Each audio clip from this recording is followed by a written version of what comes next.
and then we'll get into the actual handling. How do you terminate? How do you make sure you have a good termination? And then what are some of the troubleshooting things that come up? This is an overview today. If, after we go through this content, you want to get into a class that's a little bit more heavy in troubleshooting, we have pre-recorded videos and sessions online. We have some great troubleshooting courses that are very popular. We even have sales presentations that, hey, how do you sell fiber to your client, your end user? We have sessions like that. That's all online. Okay? Any questions, feel free to ask me. I've got literature, I got cards, they're on the end of the table. So, I always like to start these sessions getting a feel for what we're doing today. Just kind of set the agenda. So first of all, first question, how do we deal with 4K HDR today?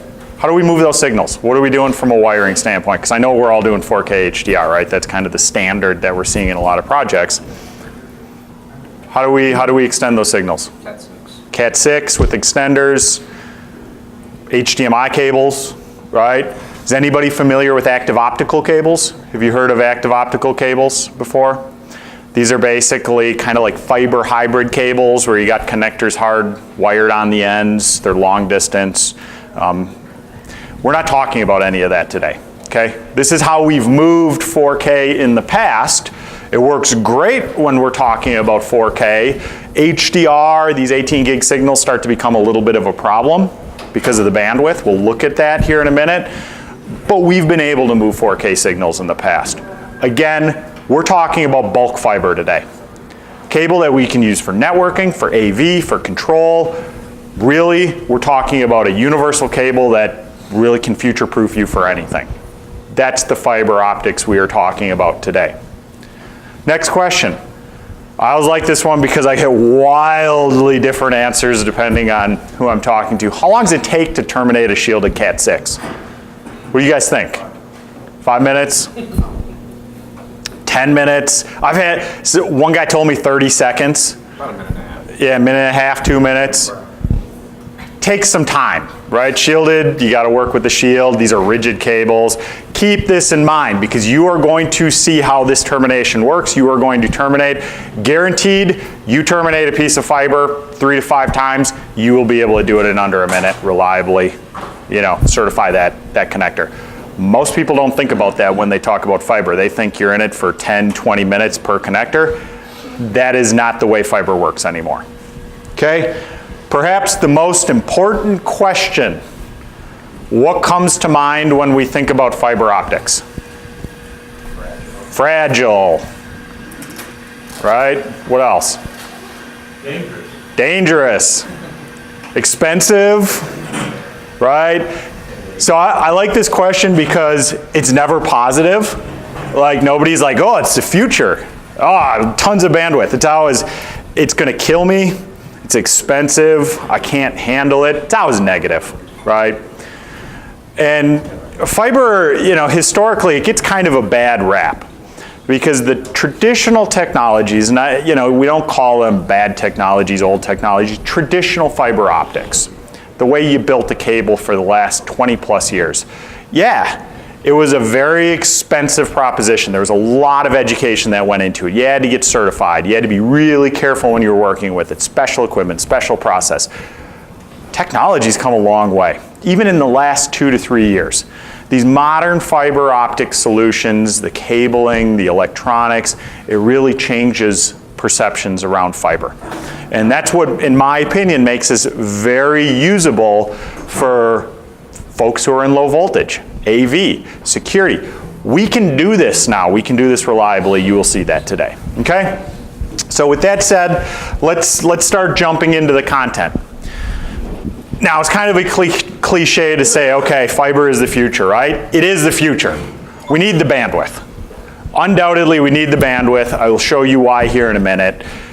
Fiber, you're dealing with lasers, you're dealing with optics. And when we look at the progression of technology, whether we're talking about networks, whether we're talking about video distribution, satellite distribution, we gotta handle more bandwidth. And the simple fact is that the copper cables that we've used for years have a ceiling on them. You can only push so much bandwidth through them, right? 10 gig, 10 gig. Well, if you know HDR, 4K 6444 HDR, right? That's 18 gig. Already we have a problem. Here comes 8K. We'll look at this in a minute. We have issues with the signals we're working with today. On top of that, we have to start thinking about networking, faster networks, right? More things on our networks. We have to start thinking about ecosystems that can handle all of this. And what's the best way to get more bandwidth, more speed out of things? Speed of light, lasers, optics. That is what we are talking about with fiber. Now the good news here is the fiber optic ecosystem, for people who are new to this, right, new to how we wire all of this stuff, it's really not that complicated. If you've been working in the copper world, the components in the fiber world are really quite similar. What do I mean by that? Bulk cable. You want to go out and trim out a home, trim out a business? Bulk cable. We have bulk cable, you pull it, you terminate it in the field, right? You'd expect that. This is an interesting one. Patch cords and pre-made cables. We actually sell more pre-terminated cables than we sell bulk cable. Now, you'll see how easy it is to work with a bulk cable, but pre-terminated cables, first of all, in the fiber optic world, you can get pre-terminated cables up to 20 kilometers. So you can get really long cables that come with the connectors already on that you just really spool out, pull spool out. They're popular because folks can just spec a length, spec the connectors, say I want it to go underground, direct barrier, whatever it is, and you get a cable and you just pull it out. That's pretty big business. You see a lot of it. That's all available, right? Specialty cable, direct burials, plenums, tactical cables. Tactical cable is actually an interesting one. I always travel with a piece of tactical cable because we used to see this only in like military and government applications. And this is actually one of the #1 cables that we sell in a pre-term, a pre-made. Most people don't believe that this tiny little cable right here, this little flexible cable, and I'll pass this around, right? This little guy, this is fully armored, stainless steel armoring, 700-pound crush rating, 130-pound pull rating, and by the way, you can get this built in this diameter cable with 12 connectors, you know, all made for going in the ground. So cables like this, guys look at that and they're like, first of all, how do you make armoring that's that small? But that's not what I think about when I think of direct burial cable. Tactical cables are really an interesting conversation. Obviously, if we're dealing with cable, you got to terminate it. You got to work with it in the field. The tools aren't as expensive as they used to be. It used to be you were in to get into fiber, $6,000 to $12,000. Fusion splicers, clean environments, a lot of specialty tools. $500 toolkits get you into fiber now, and you can work, you can test, you can do everything effectively. Just like any other technology, we have seen pricing decrease as mass scale starts to increase. Networking's no different, and a lot of fiber is networking, right? Tools are no different. We are seeing economy of scale, and it's not so much the AV industry. This is still new to low voltage and AV. It's the datacom, the networking, the IT world that is really driving a lot of the volume for fiber optics. And we should take advantage of that. But this is nearest and dearest to my heart because, so we're out of Madison, Wisconsin. That's where our facility is. We build electronics. We design optical engines. While we talk about all this fiber optic stuff, while we turnkey the installation for you, we do all of it. Where our intellectual property lies is really in the electronics. And this is important because I do these classes, and I'm willing to bet there's a lot of folks in here who've worked with fiber in the past, right? And so often when I teach these classes, you'll have somebody who's like, I pulled fiber 20 years ago, I pulled fiber 10 years ago, never used it, why should I talk about it today, right? The problem is there's been nothing to connect to the fiber over the years. There's just nothing out there. It's different today. You have networking equipment, you have switches, routers, access points are coming online, right? You have networking equipment for it, but more importantly, you have AV equipment for it. You have little black boxes just like the HD-based T extenders. Only difference is you have fiber optic ports. This allows you to use your fiber for our traditional applications. This is what makes fiber usable now. So while we talk about all the cabling and everything, we are actually now using it in commercial and residential installations. Okay? Let's talk about why. Why are we seeing this explosion of fiber? We've all seen this progression in the industry, right? We've seen this evolution from that, 480i composite video, 4:3 aspect ratio into 720p, start getting into widescreen, 1080p, and now we're into 4K. And we talk about 4K. We've seen how the industry has shifted and the resolutions have increased. In the way that most people have dealt with this in an installation is twisted pair extenders. They work great. TechLogix, we make twisted pair extenders.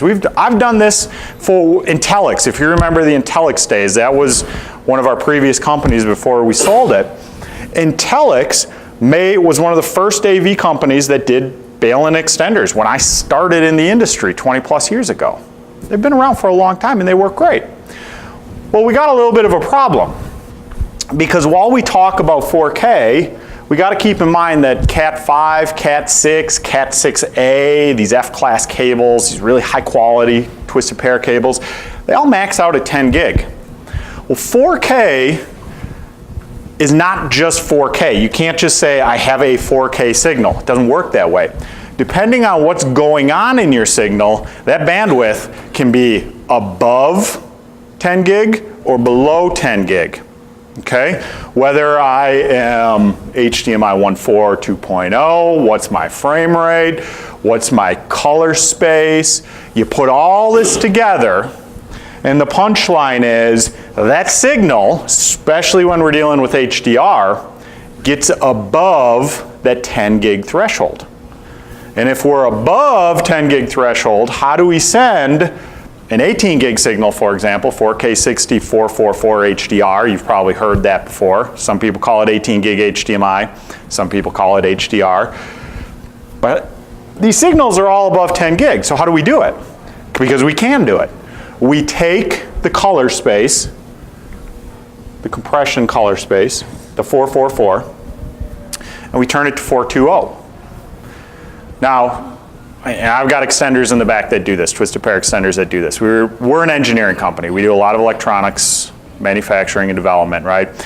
If you take a 444 signal, you turn it to 420, transmit it, blow it back up, yes, you can do it. Some companies will tell you it's invisible, you'll never see the difference. It's not true. You can't take a 444 color space, compress it to 420, blow it back up without something happening. And that something is, in your video, when you look at a screen, pause a Blu-ray, you will see color banding. That is the typical issue you will run into. But you can compress an 18 gig signal below 10 gig, transmit it, and then blow it back up. It works. The problem is, here comes 8K, HDMI 2.1. And this is the part of the class where I usually get a lot of people who are like, okay, I've heard of 8K, but is it real? Will I see content? I mean, or is this just kind of another pipe dream? Because we've seen this story play out, right? We talk about 1080p, there was not content for years. 4K, there was not content for years. 8K is very different. 8K, for starters, those signals go up to 48 gig. You can't compress a 48 gig signal down below 10 gig without completely destroying the integrity of the signal. The audio, the video, the color spaces. It doesn't work. It's just too much of a compression algorithm. Okay? The other big part of this is 8K is real. So first of all, a statistic that I really like that came out of CES this year, 98% of the flat panel displays sold last year were under $2,000. For anybody who sells displays, you know that means there's not a lot of margin in displays anymore, right? 98% of the displays sold in the United States, there's no money in them, right? What does that do? That drives us to look for displays, especially in our industry, where there is more money in it. 8K displays, they are shipping. 8K projectors, they are shipping. The consumer technology's out there. We saw it last holiday season, albeit limited. We are seeing it massively scale up this year now. But that doesn't speak to content. And this is where 8K is very different. There is a lot of 8K content out there. Movies, filmed in 8K. TV shows, filmed in 8K. Sports, filmed in 8K. This is interesting. Anybody who just watched the Super Bowl, right? When there was an instant replay, there was a zoom on that instant replay. That zoom was not compliments of, telephoto lenses. That zoom was because that content is filmed in 8K and we have the pixel density to zoom in. There is 8K content. There's a ton of 8K content. The problem has been there's no consumer displays or projectors historically, so there's no sense in broadcasting 8K content. There's no good way to get 8K content to the home. It's a lot of bandwidth. All these things change. We have displays now. We have projectors. We have fiber to the home. 8K is the first broadcast standard that is designed for streaming. Why do you think the telecom companies are all investing in streaming services now? Because that is how we deliver 8K. And thanks to all the bidding in the telecom world, we are now seeing pipes that can support this. And even if you have a copper service to the home, you can still stream 8K. It just takes longer to get those signals from point A to point B. But obviously, as we see these infrastructures increase in bandwidth, as we see more consumers who want to stream, whether it's 4K or 8K, we got to think about infrastructures that can handle this amount of bandwidth. And it's not just video distribution. Networking is a big part of this. So while we're talking about the media players that are going to stream your signals, right? While we're talking about the displays, all your standard network traffic, let's not lose sight of the fact that everything is web-enabled now. Whether it's our laptops, tablets, phones, watches, toys, security systems, appliances, average US middle class home. I still use this slide. In 2018, January 2018, it's another CES statistic, right? And again, this is the CEDIA deck we train with when we do the agnostic trainings. So this is all general industry information. 2018, January, the average US middle class home had 23 connected devices. By 2020, that number is expected to exceed 50 connected devices in the average home. Most of us don't sell to average people. We tend to sell to people who want, better technology. They tend to have more connected devices. That is also a strain on networks. Whether we are talking about streaming, whether we are talking about, your standard network connected devices, internet appliances, or whether we are talking about all of these other connected devices, we have to think about infrastructures that will handle the future of bandwidth distribution, signal distribution. That is where fiber comes into play. So much of what we are talking about today is not switch everything to fiber today, right? I'm not standing up here and saying you need to go out and buy a 24-port fiber switch. You need to go, completely change what you're doing. Let's be real about this, okay? This is an evolution. This is rolling out. We are seeing all of these things hit now. The most important thing for us professionals is to get ready for it. And I tell everybody, this is about connecting the dots. For your customers, connecting the dots. You want to be pre-wiring right now.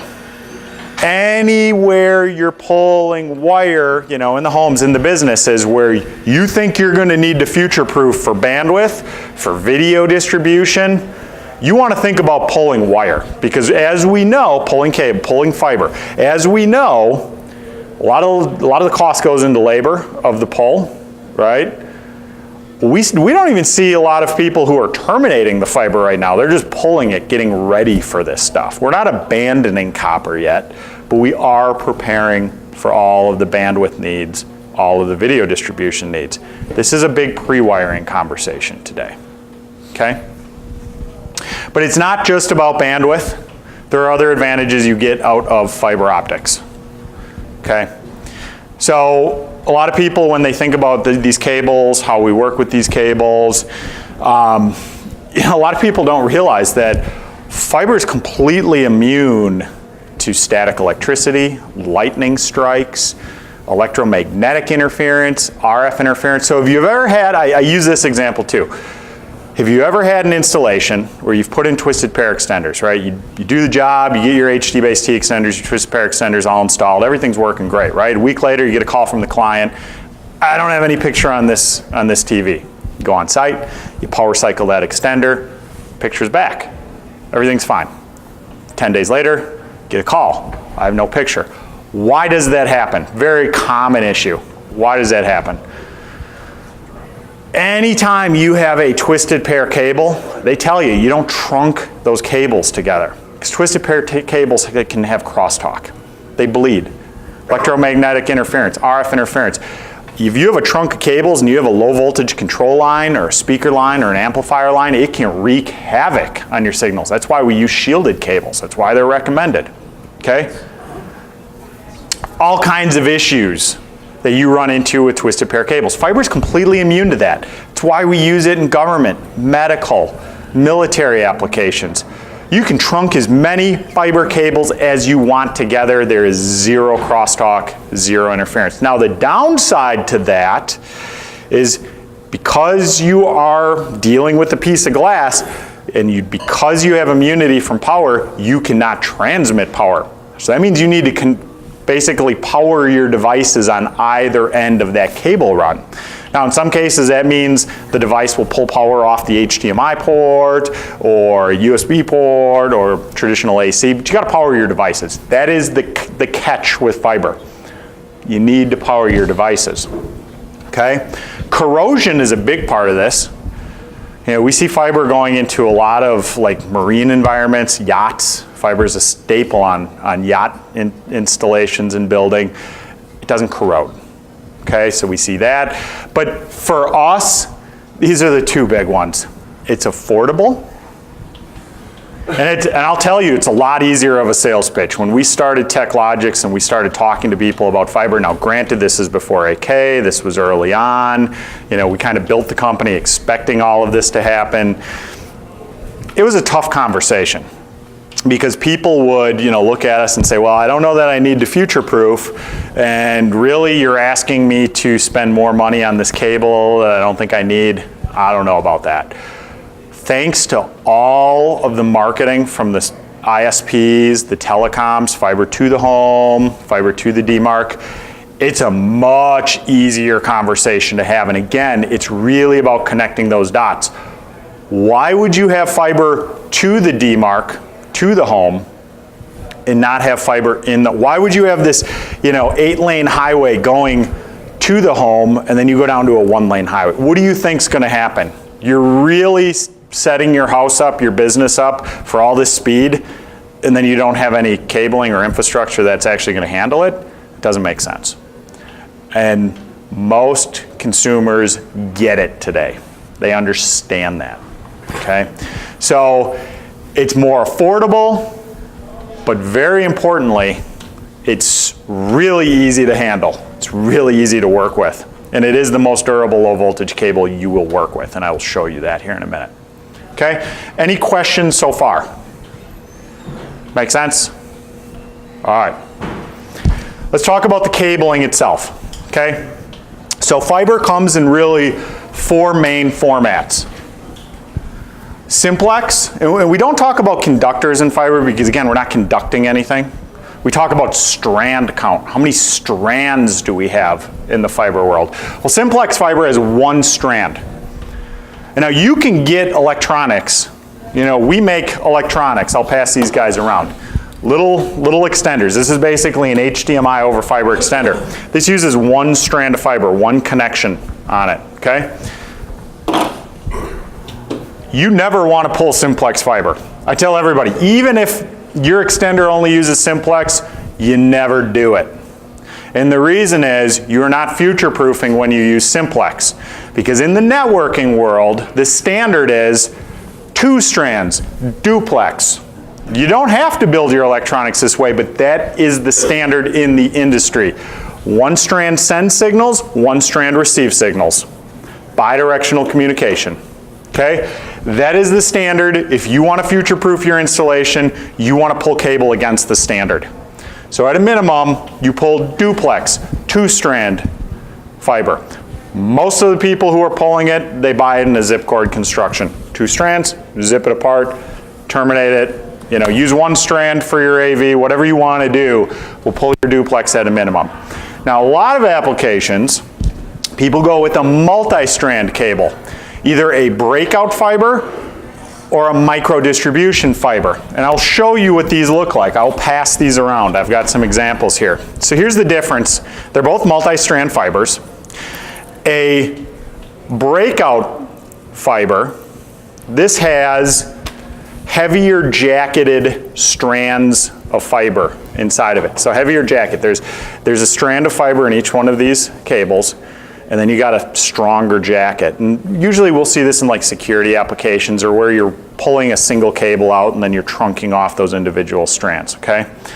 It is not the common cable. Most people go with a micro distribution, which is this guy. That little cable right here is actually 12 strands of fiber.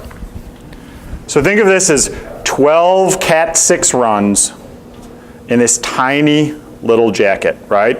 And I'm going to show you guys in a minute because people see this and they're like, how am I going to work with those tiny little cables, right?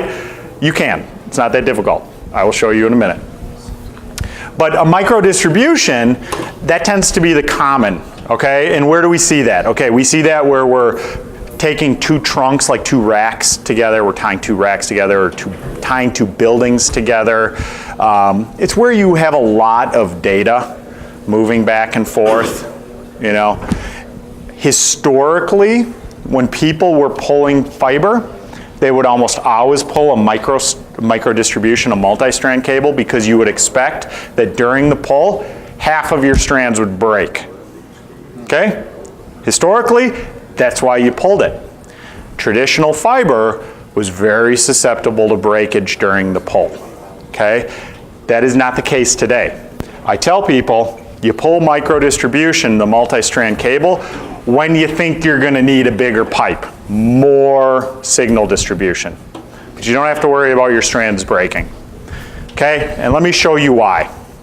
So here we go. Now's where we start getting into some of the hands-on. I'm going to show you a cable. So this is an example, a breakout of a traditional fiber, and then I'll show you the difference with some of the more modern fibers here in a minute. But before I do that, let me show you the tools we're going to be working with. Okay? The most basic of the tools, you guys have all seen this before. Tri-hole wire snip, jacket snip, right? This is what we use to take the jacket off the fiber. Okay? Next, Kevlar shears. Fiber is made with Kevlar, at least our fiber is made with Kevlar. Some manufacturers use aramid yarn. It is not the standard. Most manufacturers use Kevlar. There's Kevlar yarn in these cables. Kevlar yarn gives these little fiber cables, those little cables that you're holding, a 220-pound pull rating. There's a higher pull rating on these fiber optic cables than just about any other cable that you are working with, certainly twisted pair. Okay? Next tool, our cleaver. Okay? Fiber is glass. And if you've ever seen a window get cut, how do you do that? You score it and you snap it. You don't take a saw blade to it, right? You score it and you snap it. Fiber is no different. You want a clean break in that fiber. And that is what the cleaver does. It scores it, it snaps it, you have a nice clean break. Okay? And then the most overlooked tool, in my opinion, the visual fault locator, the VFL. And by the way, all of these tools come in the standard fiber termination kits. The kits are like $500. You're in the fiber business, you know, with these different tools. But what the VFL is used for is it shines a visible laser through your fiber so you, one, can see what strands you're working with, but more importantly, see if you have a break in the line. Not a big deal with these modern fibers, but you can test your connectors. Verify you have a solid connection on your connectors. Okay? So let me show you this here. I'm going to take a piece of fiber. I already put a connector on one end, so I just terminated this morning when I got here. I'm going to plug it into my VFL, and I'm going to light it up. And I'm doing this so you can see you can actually see the strand inside, especially with a bigger group like this. All right, so Here's my strand. First thing that you do with this, if we're gonna open it up and look inside, is we're gonna take this outer jacket. Okay? I'm just gonna take about 2 inches off of that outer jacket, and now you see that Kevlar. Okay? So this is an off-the-shelf. This is actually a plenum cable. You know, it comes on a pull spool. This is one of the most popular. It's actually duplex. I just took the duplex and stripped it back, so I have one strand that I'm running around with. I will show you. So this Kevlar, I just gave it a flick so it falls off to the side. This cable is actually waterproof. This Kevlar has it's a dry gel coating that is fully waterproof. So this little plenum cable actually can go in underwater conduit, can go in your plenum spaces. It's a very universal, easy to work with cable. And you know, I'll pass this around, and actually, let me grab another chunk and I'll pass it around. You guys you can feel the gel inside of here. It's not like it's wet, if you just want to pass it around. It's a dry gel, so it's easy to work with, doesn't make a mess. Okay? So we've got our Kevlar. Now we have the strand of fiber. And it's probably pretty hard to see. It's got a blue coating on it. This is our strand of fiber inside there. Okay? It's got a blue coating. That little coating is the protective coating on the strand. Okay? And now you think, again, you look at this and you're like, how am I going to handle this tiny little strand of fiber? I will show you that in a moment. Now, inside this strand, or this coating, we actually have where we get into the glass, kind of the nerve center of the cable where we send our signals. Now, this is where this fiber starts to depart from traditional fibers. So what we're looking at on the board here is a traditional fiber. This fiber is what's known as an SSF grade fiber. It's a polymer coated fiber. So watch what we do. The first part of this patent is we can take off the coating with our finger. So I literally just strip off that coating with my finger. Just pull it off. Okay? Now anybody who's ever worked with fiber, they see me do that and they cringe. Because in traditional fiber world, you never touch the glass core. Alcohol wipe it. Yeah, there's reasons for that. One is, if this shatters, you get glass shards in your skin, you get in the carpet and step on it, glass can travel through your bloodstream. It is very dangerous. That's why guys who are trained on traditional fiber, they have tape strips, they're in a clean environment, they're working with it. The other part of it is, you don't want the oils from your skin on that glass. You really got to clean it and polish it and get it prepped. Now here's the thing, you look at this, right? It looks like glass. This, what you're seeing, is not glass. The second part of this patent is the SSF grade fibers are completely encased in polymer. Okay? And that polymer does two things for us. One,